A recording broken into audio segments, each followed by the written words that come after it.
Hey, hey, hey. Hey, Everything's going well in the morning? what's that? Everything went go well in the morning? Yeah, it was kind of a longer morning with my dad than I anticipated because I think he thought he was getting these injections in his knees today, but they still haven't ordered the stuff. So then they had to send him for X-rays and stuff. But it worked out because he was supposed to go back this afternoon for another appointment, and they just dealt with everything this morning. So, but I was out till I left at 9. I came back at around 10:30. Then I was out again at 11:30 to pick him up. So, Okay. how's your morning? Uneventful, really. I completely forgot that you were out. So I was like at 8, 10, I was still in bed and I was like, holy crap, gotta get going. I'm like, get ready, all of that stuff. And then it's like, Greg's not here. Okay, I'm gonna take a dump. Oh, we're recording this. Ah, this is all of a sudden became R-rated stuff. Well, as long as there's no video evidence. Anyway, so yeah, and then I had a very good chat with Ronit, and just because we haven't spoken in 11 years, so Yeah, we kind of that long, eh? Wow. yeah. I left Maple Leaf in 2010, and she left shortly thereafter. And you kind of keep tabs on everyone when LinkedIn kind of Yeah, updates you. But she had 2 kids since then. She worked at Pepsi for 7 years. She's well familiar with what we've done with Top Shelf, whatnot. So that's kind of the things that we have in common. yeah, And then we talked about what she was doing, and what she was doing is after her second mat leave, she decided not to go back to work, and freelance instead, and was very lucky that her first assignment was actually with Pepsi. So changed her from FTE to a freelancer, which I mean, from an employer, that's a godsend. You know, the person that knows the yeah, business, and you know the quality of the work that they will deliver. So it worked out. And then she was trying to get this League of Mom going, and she has it on as an ongoing venture, but it did not fire off as she planned to. yeah. The premise is create something akin to Homestars. Okay. You know, like when it's a service that business provides for mothers to be or new mothers, and then you have ratings with that service. So I think it's a good idea. It's a very good idea, but similar to us, a good idea in principle did not necessarily translate into something that's hugely successful in practice. So she's working on building her audience. I told her the story I mentioned when I mentioned pregnant chicken. I was Yeah, like, oh my God, seriously? I was like, yeah, well, that's kind of what we thought. But her thoughts were, and granted, time will have to pass before we get back to that. But her point of view was, yeah, email is solid. I mean, yeah, probably because we were in a bigger newsletter. That's why the results are as they are. We're not a standalone, and social media might prove to be quite quite a different angle. yeah, So we'll see. yeah. We had good, but what she suggested, like if we boil it down to actionable stuff, she says, you know what? We talked about beta tests, and she's like, oh well, what do we have? 7 or 10? Yeah. 7. So, yeah, I think it was 7, something like Yeah, that, 6 or 7. yeah. So it's like she's like, well, that's not enough here. Sure. Greg and I tried to get into the mommy groups. We were told to. Yeah, Yeah. So she said, "Hey, would you be interested in doing another test and just seeing what people say?" I said, "You know what? At this point in time, why not?" yeah, So we left it at. She's very open. She doesn't have nearly as massive of an email list as Amy does, yeah, uh, but she could give us put a call out to her friends, yeah, and if we were to do this beta test, we would do it similar to the way we've done it. I would recommend we do it in a similar way. I've done it with a course, and we do it for free in exchange for feedback and testimonials. yeah. So at least we would have testimonials to put on the webpage. Yeah. Yeah, and when we talked, like there was a lot of like just catching up, everyone telling the story. So yeah, she's completely on board. She said like, look, if you need help, she's got a couple of PR groups that can put a name out there, so kind of promote and push us, or help us link us up with influencers, so speak on our behalf, and not some big ass agencies, more of like a local shop. So we may want to look into that as well. But I would think that only comes after we exhaust all of the connections that we have. Yeah. And by the way, I've paused our ad. Okay. I'll show you why.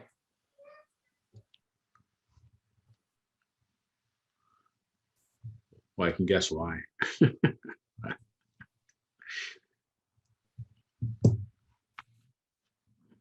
Host disable participant screen sharing. Well, of course. Why would it be any other way? Why would it be any different? Yeah. It's a pretty ballsy thing to say for a guy who didn't even know there was no meeting this Huh? morning. Say what? I said commenting on the screen sharing is ballsy considering you didn't even know there was no meeting this morning. Wise ass, eh? So yeah, this is still at around $4.45. Yeah. And how long were those folks on the site? Not really that long.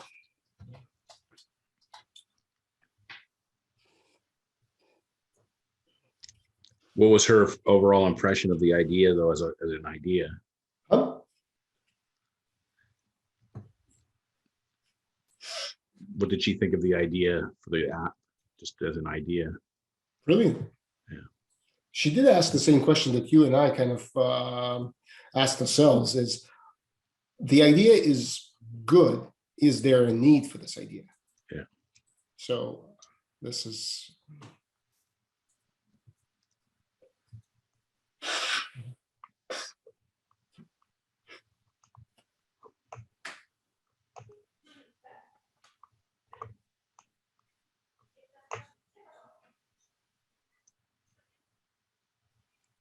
One. Yeah, so that's just random stuff. A couple of people wanted to go to the, well, this, we've seen this before.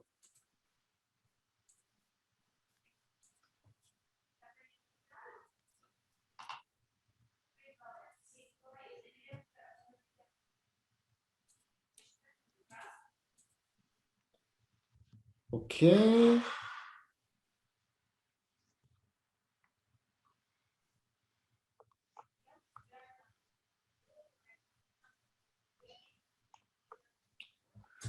One sec.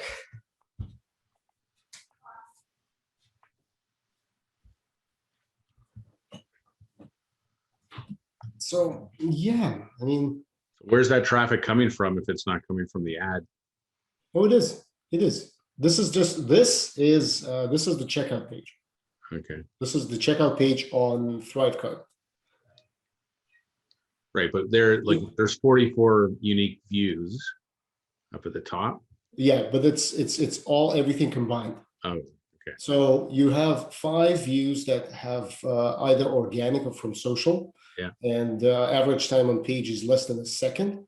So this is nothing essentially. Yeah. And then you have registered login. Forget about this. This is Facebook.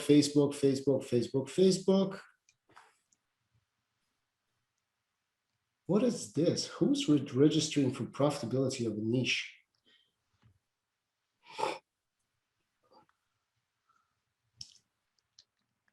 Anyway, yeah. So there's about like because each individual one gets its own unique code. Yeah. They're all coming from Facebook on our ad. It's just this one individual view. Right.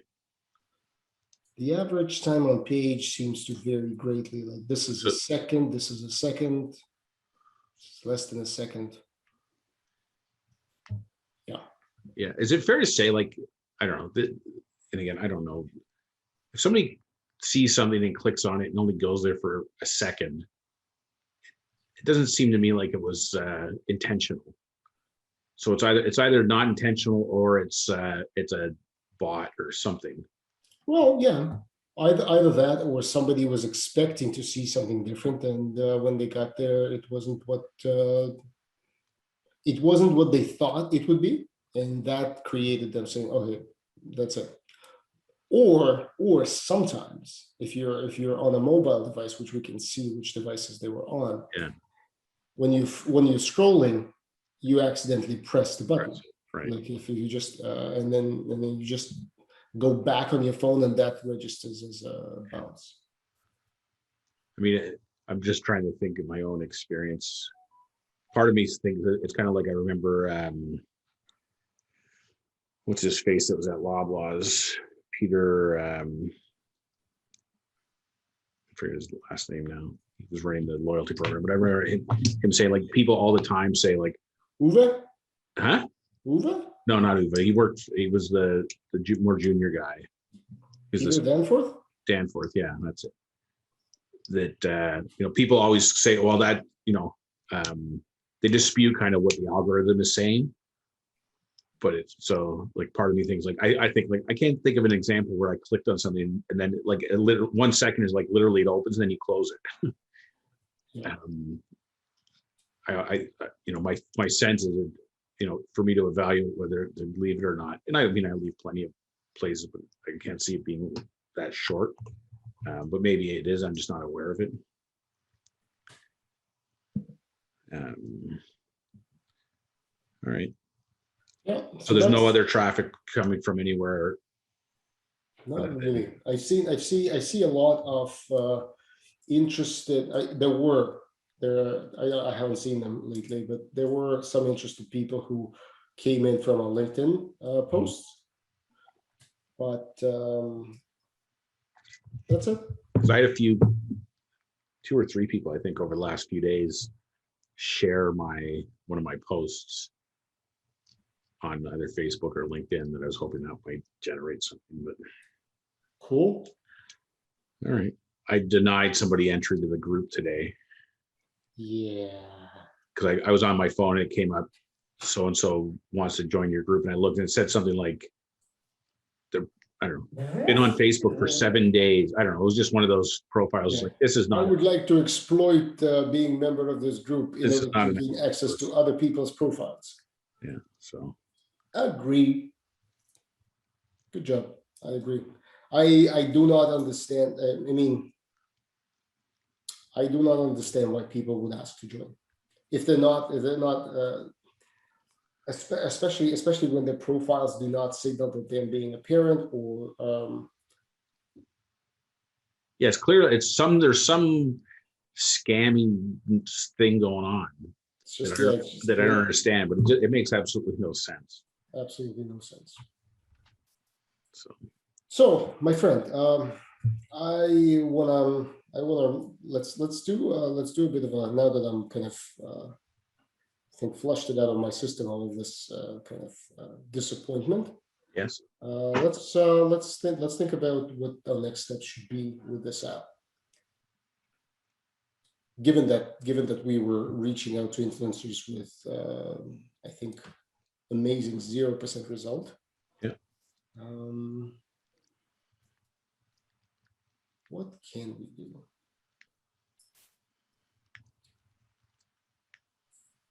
Well, we can do a couple of things. We can play around with price. We can go out and reach out to, like, I can reach out to my former colleague who's at Chapters. Yeah. See, but we'll have to think about it. And I'm not ready to say what that is right now because I haven't spent time with it. But what would be the offer? So theoretically, you wouldn't sell a subscription through them. They wouldn't be interested. That's not the point. Maybe it would be something that they would want to test where they sell a book, and this comes hand in hand. In other words, you sell them the idea. Yeah. You sell them the idea where they can monetize then whoever's narrating what books. So that might be one angle, because any large organization. Remember, we also talked about Nestle. Yeah. Nestle baby food, so that's an avenue, so they can use it as a companion. But any big company that we reach out to, they will ask one thing in terms of security and privacy, and we're not ready for that audit. At least I am not. Maybe you are. But that's and tech audit is a pain in the ass right now. Yeah. So we have to make it so easy for them to use that it's just a no-brainer. Or not use, but maybe use in a launch. A launch of new book is coming out. Boom! This is just an extra like, little thing on top, which makes all the difference. Yeah. Renee suggested one thing. It's kind of like remember we were talking about cancer patients or people who are facing the inevitable. Yeah. We could do a campaign for every app sold. We'll give away a free subscription to somebody who's in that dire condition. Yeah. I said, yeah, that's fantastic. Only financing something as big as that to get the word out Yeah. is very difficult when you're basically not even zero, you're underwater. Yeah. But it's still a good idea because people like causes. So maybe brand would like a cause like that. Yeah. So what I want you to do is, and I'm not giving you instructions, but noodle on something like that. It's like, what would be a next step? Yeah.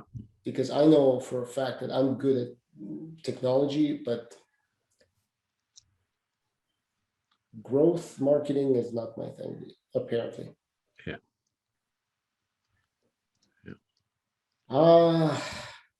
Yeah. It's, I don't know. I mean, I think we should circle back with a laundry list of ideas for next steps. Yeah. You know, I'm just trying to wrap my head around the whole idea of a bigger beta test.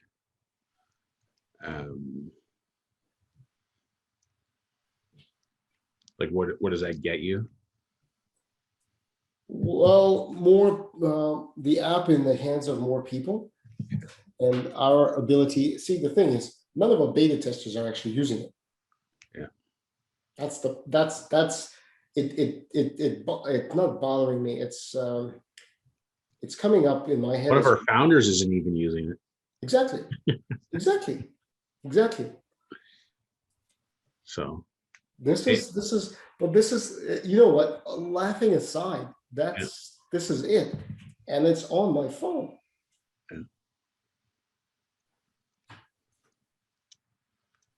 Yeah. Well, you only have one? I deleted all the other ones. Yeah, well, that sucks to be you. No, I deleted all the other ones. I just created the one that the working version, the live version. Yeah. It's funny, I'm frustrated with my other app just from the standpoint of the lack of participation in completing the beta testing. Yep. So how many people did you get to talk to? Well, I've talked to one person so far, and I have two more people that have booked calls this week on. And how many beta testers? You had 15? 16, I think, total. So I'm going to reach out to people one last time today, just saying last call to participate in the feedback part of the test. And then if they don't get back, then I'm just going to let it go. Like there's no, like not participating is in of itself feedback. It's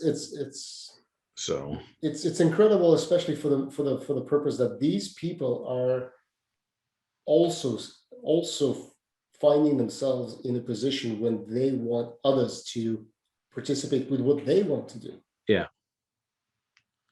Well, I don't know if an element of it is the timing, because like our course is officially over. So it's not as connected, even though there's probably, I'm going to say half a dozen people that are still active on the Facebook group, because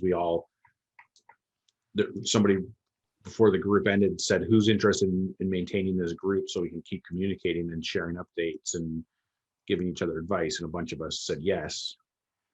But I'd say there's like whatever 6 or 8 people that are active on it. Yeah, I see.